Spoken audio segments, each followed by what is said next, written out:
Soil का बात कर रहे हैं, मैं तो हालांकि केमिकल वाले हैं, लेकिन मैं आज केमिकल का बात करूंगा नहीं, हो सकता है 5-10% बात करेंगे। लेकिन जो मुख्य बात है, पैदावार आ रही है जमीन से।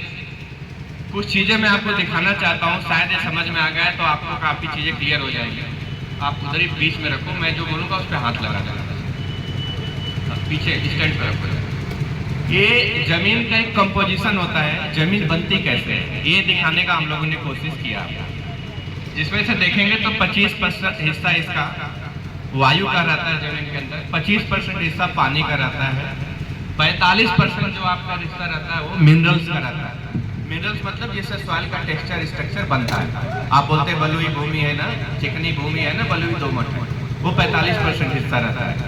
केवल 5% हिस्सा होता है जिसको ऑर्गेनिक मैटर बोला जाता है।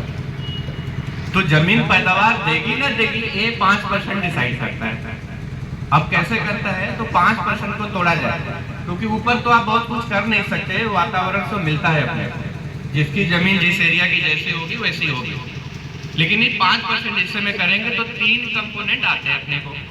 पहला होता है माइक्रो ऑर्गेनिज्म, सूक्ष्म जीव जमीन के अंदर होते हैं।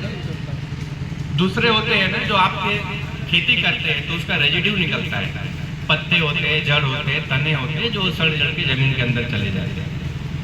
और एक बड़ा हिस्सा ह्यूमस होता है। ये तीनों मिला के जो 5% जमीन का हिस्सा देते हैं, ये निर्धारित करेंगे ना कि आपकी जमीन जिंदा है या मर गई। अगर ये 5% प्रचुर मात्रा में है तो 95% जमीन को जिंदा रखेंगे। अगर ये गड़बड़ हुआ तो आपका जमीन जिंदा नहीं रहेगा, यानी कि वो धूल बन जाता है जिसमें उत्पादन लेने की क्षमता नहीं रहती है। कुछ ऐसा ही हो रहा है हमारे खेतों के साथ, क्योंकि ये जो चीजें हैं ये ऊपर से आप क्या करते हैं, उत्पादकता एक बड़ी समस्या है, पैदावार नहीं आ रही। पैदावार नहीं आ रही तो उसके बढ़ाने के लिए हम लोग खाद, वो भी केमिकल के ऊपर डिपेंड हो गए आज की डेट में, है ना। यूरिया हुआ, डीएपी हुआ, पोटाश हुआ, डालते ही डालते जमीन के अंदर बीमारियां आ गई। अभी मेरे को पता है 38 नंबर वैरायटी कितनी अच्छी थी, किसानों ने इसीलिए छोड़ दिया क्योंकि बीमारी ही नहीं जा रही उसकी। लाल सड़न, अब उसके लिए भी आप केमिकल ढूंढ रहे हैं। अगर केमिकल होता है तो शायद लाल सड़न बच गया होता और 38 नंबर गन्ना भी अपने पास रहता, बट नहीं है केमिकल। इन चीजों का इलाज केमिकल नहीं है, ये चीज मान लीजिए। मैं 20 साल केमिकल इंडस्ट्री में काम किया हूँ, तब मैं बोल रहा हूँ। लेकिन आप मार्केट में जाओगे तो कोई मना करने वाला नहीं है कि केमिकल नहीं, आपको तो 1000-2000 का दवा देना ही देना है, बट आपका काम होने वाला नहीं। दूसरा, अभी कीड़े आ गए, दीमक हुआ, रूट बोरर हुआ, या अभी एक सबसे बड़ी समस्या चल रही जड़ बेधक की, रूट बोरर। कोई दवा काम नहीं कर पा रही है आपका जड़ बेधक में, इतनी दवाएं चल रही हैं। तो कहने का तात्पर्य क्या है कि अपने को एक बैलेंस अप्रोच रखना है, टिकाऊ खेती के माध्यम पे जाना है। केवल केमिकल पे जाओगे तो नहीं होगा। 65 कुंटल से 35 कुंटल आ गया है ना, 35 से 20 जाएगा, फिर गन्ना बंद हो जाएगा। आप जो फसल करोगे वो बंद हो जाएगा। हम लोग इस प्रयास में दिखा रहे हैं कि आपको आज की डेट में जमीन का स्वास्थ्य, बीमारी और कीड़ा, यही 3 मिला के पैदावार रोकते हैं ना बढ़ाते हैं। इसके लिए इंटीग्रेटेड सॉइल हेल्थ मैनेजमेंट पे आपको जाना पड़ेगा। एकीकृत जमीन या भूमि प्रबंधन, वो क्या होता है, हम ये नहीं कह रहे कि केमिकल की जरूरत नहीं पड़ेगी, लेकिन केमिकल अंतिम हथियार होना चाहिए, पहला हथियार नहीं होना चाहिए। ठीक है, पहला हथियार क्या होना चाहिए? तो अगर ये 5% हिस्सा जमीन को बनाता है तो क्या कुछ ऐसा कर सकते हैं कि दुरुस्त रहे।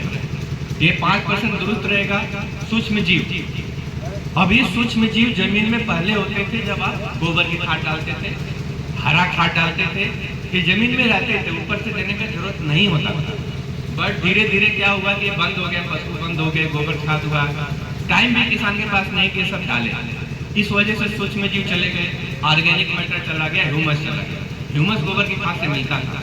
तो मेरा पहला रिकमेंडेशन है जितना ज़्यादा हो सके उपलब्ध है तो डालिए, वापस आइए, इसका विकल्प नहीं है। दूसरा एक रिकमेंडेशन हम लोग से है कि जहाँ कहीं भी फसल चक्र अपना सकते अपनाइए। फसल चक्र का कोई विकल्प नहीं है, मजबूरी है तो अलग बात है, नहीं है तो आप फसल चक्र जरूर अपनाइए। और तीसरा जो बहुत महत्वपूर्ण बात मैं करने जा रहा हूँ और आपका 2 मिनट में चाहिए, ये जो हम आपको बताने जा रहे हैं शायद आपके जमीन को अगले 3 साल में वापस जिंदा करने का कोशिश हम लोग करने जा रहे हैं। ठीक है, आप जानना चाहते हैं क्या? थोड़ा हाथ खड़ा करिए। जमीन को वापस जिंदा करना है। अब मेरा 3 बात याद रखिए, अब बहुत सस्ता इलाज आपको देने जा रहे हैं।